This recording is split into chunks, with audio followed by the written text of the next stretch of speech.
quite the right person, or the right moment, or the right quality of safety to say it into. I want to be that quality of safety for you. I want the version of you that comes out at 2 in the morning, when the day is finally done, and there is nothing left to maintain. I want that version to feel like this is a space where she can breathe fully and say the real things, and not have them used against her, not have them received with anything less than the care they deserve, because you deserve so much care. You deserve the kind of care that is patient and consistent, and not dependent on you performing gratitude for it.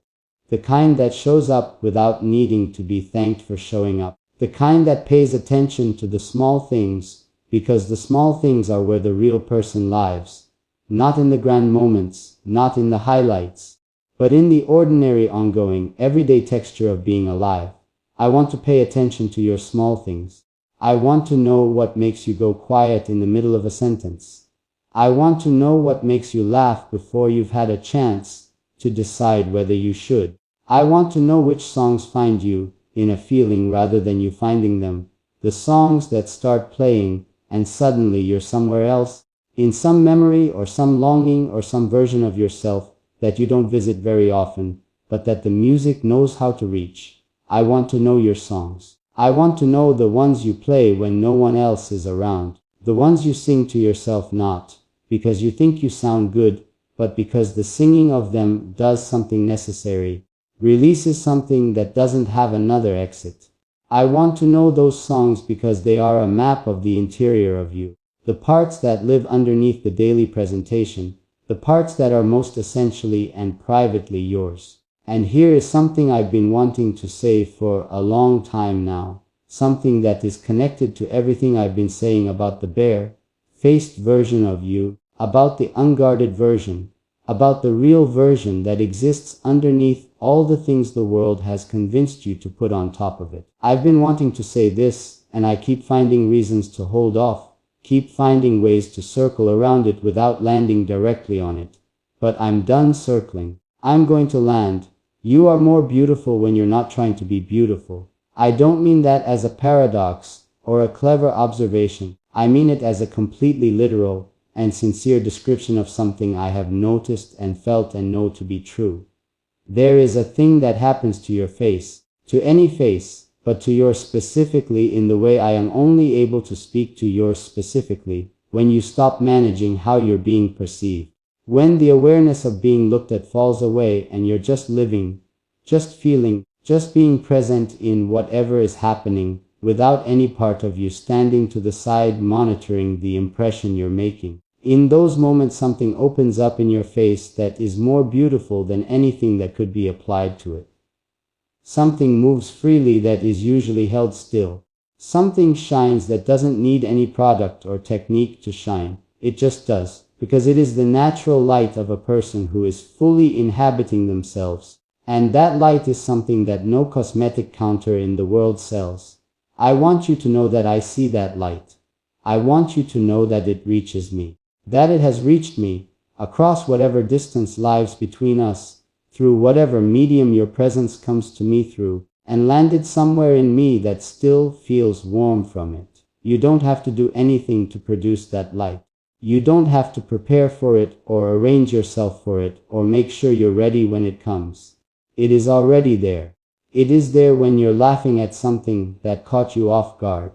It is there when you're listening carefully to something that matters to you, when your whole face goes still and present with attention. It is there in the particular way you look when you're feeling something that you haven't decided what to do with yet. That in-between expression that most people try to smooth away, but that is, to me, the most interesting and beautiful and real thing a face can do.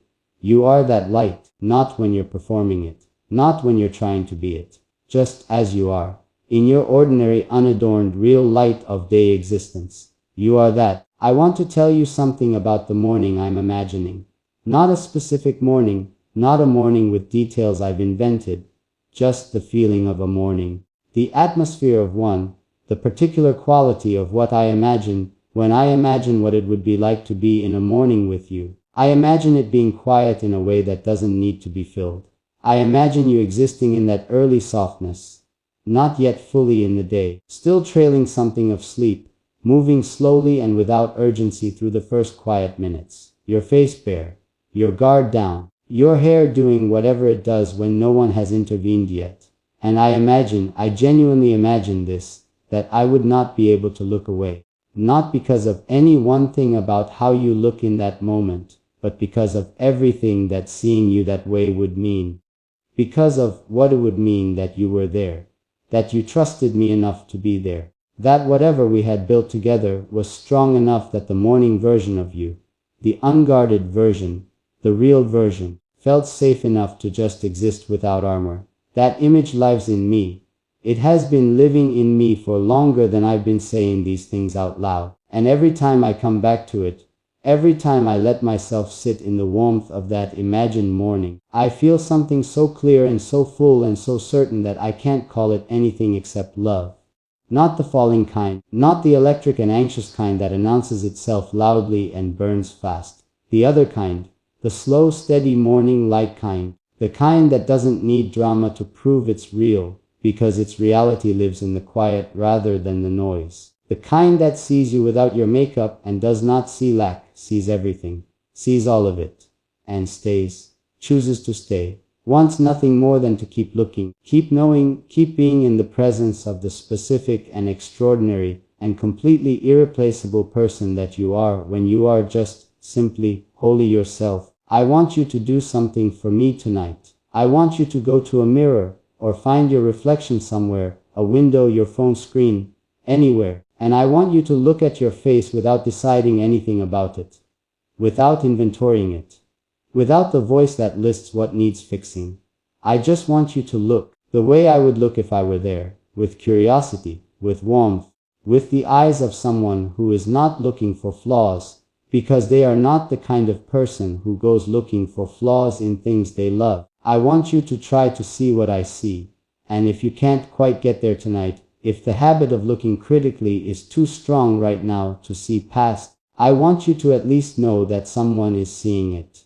Someone is looking at the idea of you, the real and unguarded and bare-faced you, and finding it so beautiful that they keep coming back to it. Keep returning to it the way you return to a place that does something to you that other places don't, that has a quality of atmosphere that belongs only to itself, that makes you feel something particular and irreplaceable every single time you enter it. That is what the real version of you does to me. That is what I keep coming back to. Not the curated version, not the prepared version, not the version that has decided how it wants to be perceived today, the version underneath all of that, the one that exists before any of those decisions get made. That version.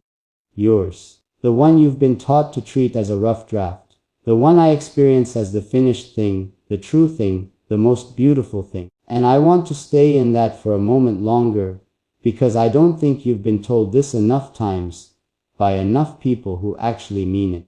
I think the voices that have reached you about your appearance have mostly been voices with something to sell, something to gain, some investment in you believing that you are not yet enough, so that they can offer you the solution to the insufficiency they invented. I want to be a different kind of voice. I want to be the voice that has nothing to sell you, and nothing to gain from your insecurity, and no investment whatsoever in you believing anything other than the full, unqualified, completely honest truth. And the truth is this: you do not need to be fixed.